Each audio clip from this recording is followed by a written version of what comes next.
इसलिए वह तेरी जो सौत है ना कुशल्या, उसका पढ़ाया हुआ है।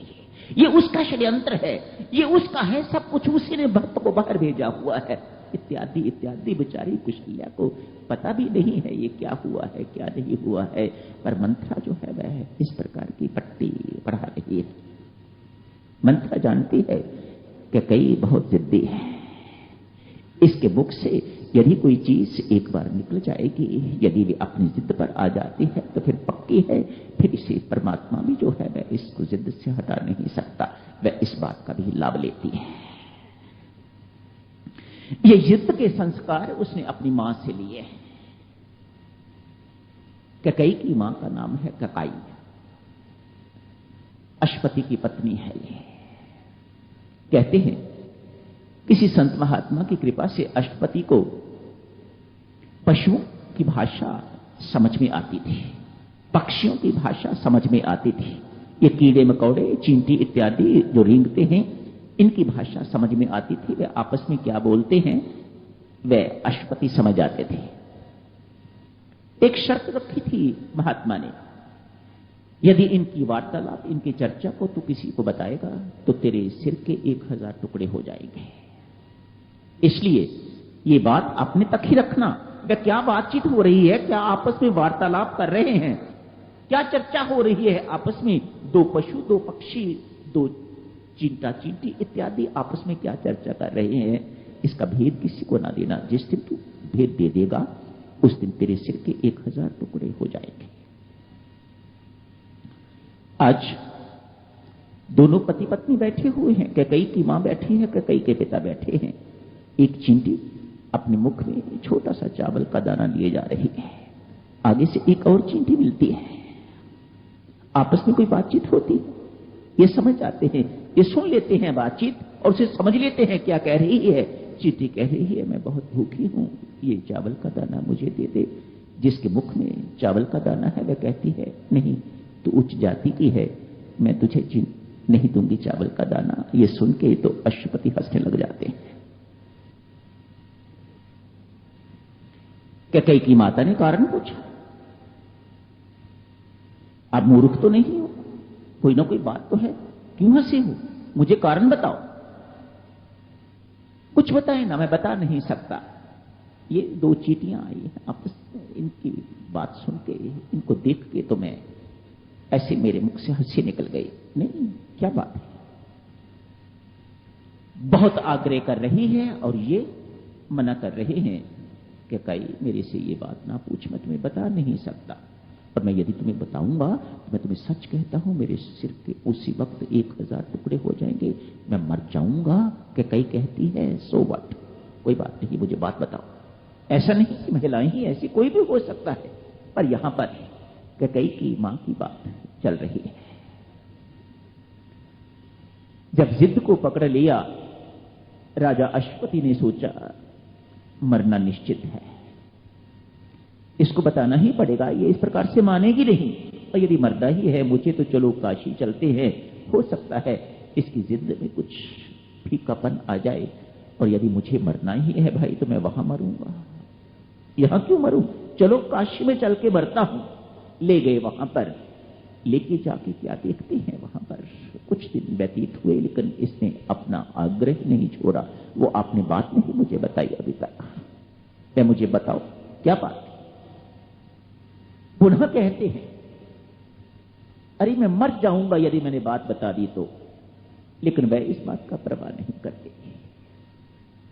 आखिर एक दिन किसी पेड़ के नीचे बैठे हुए हैं, क्या देखते हैं एक कुआं है, एक बकरा एवं बकरी दोनों आपस में वार्तालाप चर्चा कर रहे हैं। बकरी कहती है यदि तुम चाहते हो कि मैं तेरे घर बसी रहूं तो कुएं में जो घास है वह मुझे निकाल के दे। बकरा कहता है देख, कुएं में जाना या मुख अपना डालना, मैं कुएं में गिर जाऊंगा तो मैं मर जाऊंगा, ऐसी जिद ना कर, मैं उसमें से घास नहीं निकाल सकता, मानो तू मुझे मौत के मुंह में भेज रही है। बकरी भी कैकेयी की तरह ही कहती है सो व्हाट, मुझे घास ला के दीजिएगा। बकरा जब देखता है कि ये जिद पर आ गई हुई है तो अपने सींगों से उसे लहूलुहान कर देता है।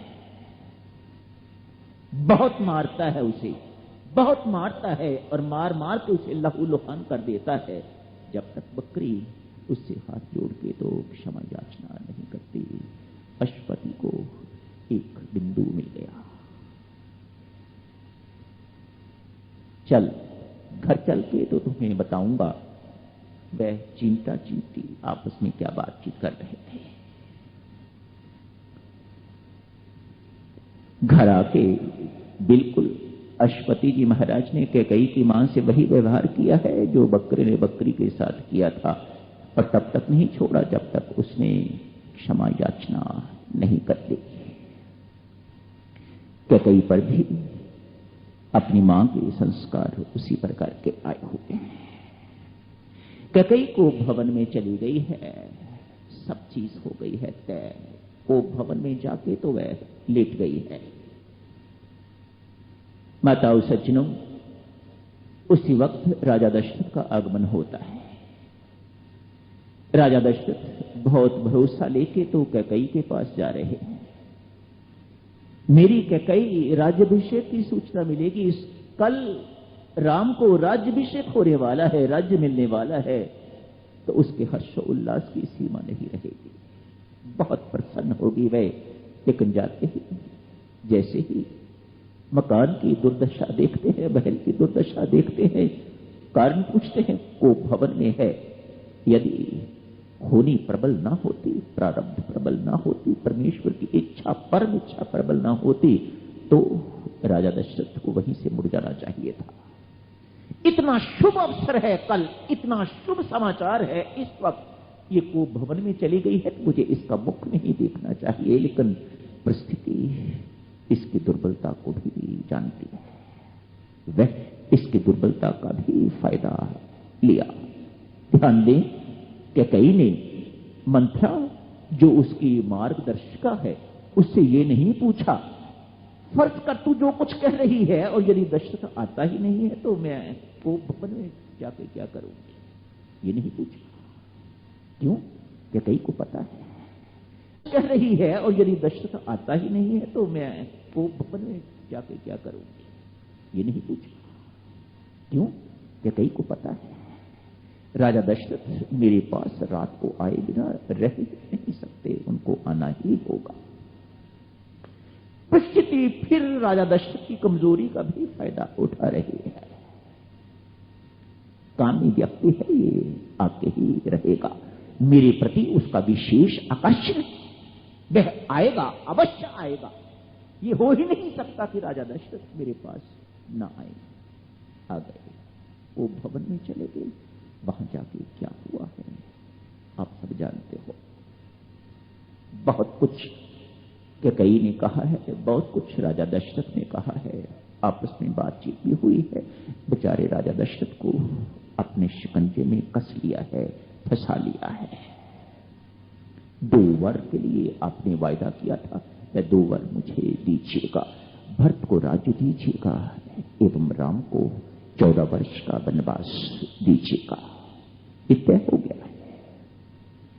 राजा दशरथ बहुत कुछ कहते हैं, लेकिन एक बात आज आपने पढ़ी होगी,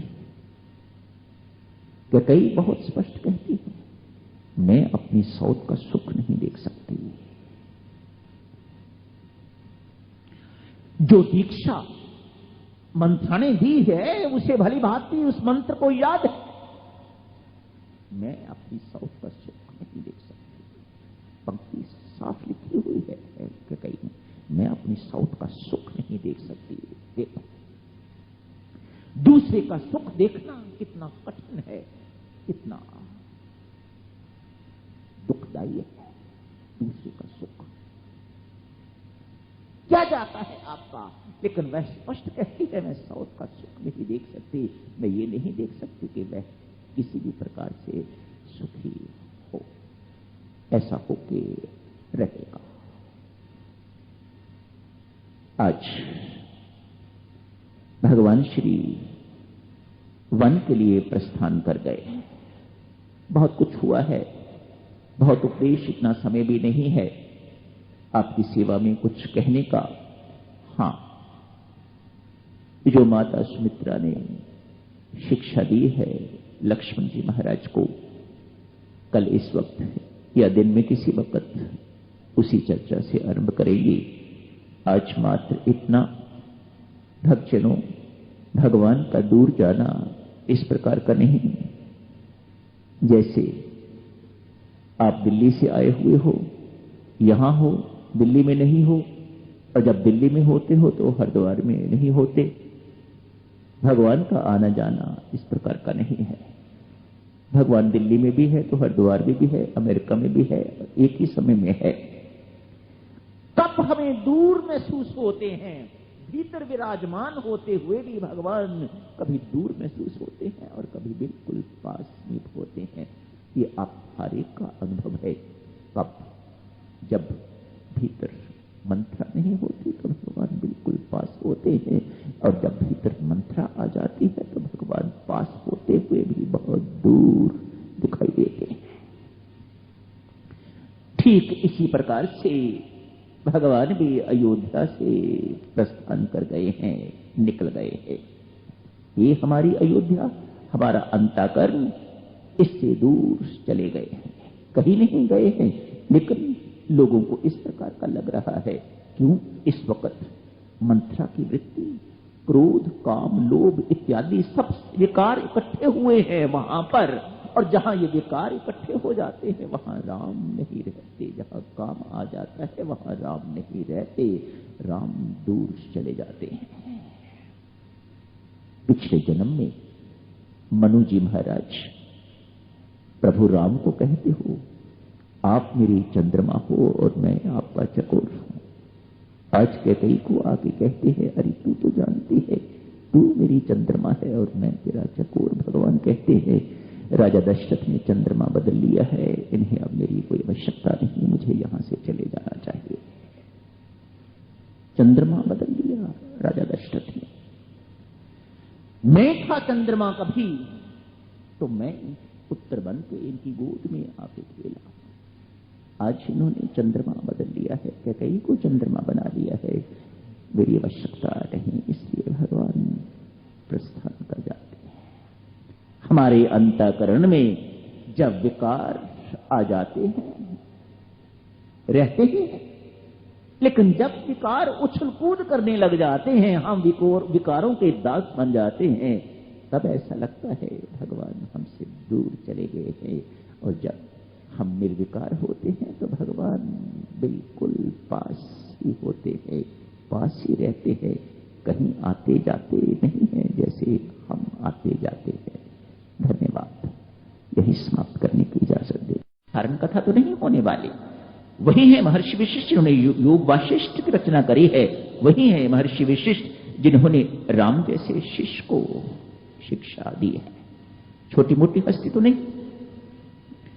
अनेक प्रकार के वार्तालाप चलते होंगे, चर्चा चलती होगी।